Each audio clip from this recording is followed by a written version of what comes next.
Pasensya mo ha, medyo ako sa Tagalogo ng akong istorya niya, di ba kay ko kamaong mo Tagalog. Ayaw lang ko ninyo sa waya, basta lang ni nga ako masabtan sa tanan no, kaya naamog yung mga Tagalog ni tanaw sa kong video. So pasensya kay tang mga Bisaya, magklaro kaya tong tinagalog, gahi kitag dila, gahi kitag baba. Sige. Yung mindset ng Chinese, makatanggap sila ng 1,000 sa isang linggo. Ganito ang kanilang ginagawa.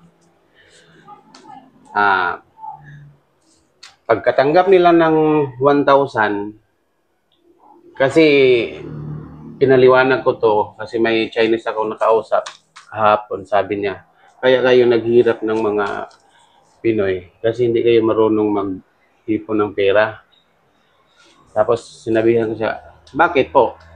Kasi pag makatanggap kayo ng pera, halos lahat, ubos, isang linggong sahod, ibili. Kung anong kailangan, ibili. Walang ipon. Kaya ang sabi ng Chinese, katulad nito, may 1,000 siyang natanggap. Ganito ang kanilang ginagawa. Ito yung 1,000, 50-50. Anong 50-50, sir? Sa ganito, 1, 2, 3, 4, 5. Tapos, dito ilagay alkansya. Alkansya muna. Huwag muna sa bangko kasi maliit lang kita mo. Dito, pak. Pasok nila dito. Tapos lagyan pa ng kandado. Kita di. Maiwan, ito yung maiwan ng 500, ibili ng bigas, ulam. So, ganyan pala mag-isip ang Chinese. Sa atin naman sa Pinoy, ganito ang mangyayari. 1, 2, 3, 4, 5, 6, 18. Sa isang linggong sahod, kunwari lang ito 1,000. Anong iniisip ng Pinoy?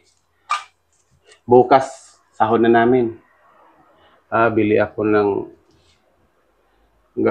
ng bigas, ulam, tapos may bayad pa ng kuryente at saka tubig. Di paano magkasya yung pera nyo natin? Kasi Pinoy ako eh.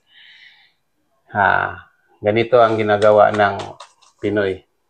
Ito yung 1,001, 2, 3. Ito ang bigas isang linggo. Ito yung 300. Bili ko muna ng beer kasi masarap uminom beer. Bili ko muna ng beer. Maiwan 400. Ito yung balance muna yung pagbayad ng kuryente. Ito yung baon sa bata isang linggo. Ito yung 200. Bigay siya sabay. Ikaw na magbili ng ano kailangan mo dyan sa kusina.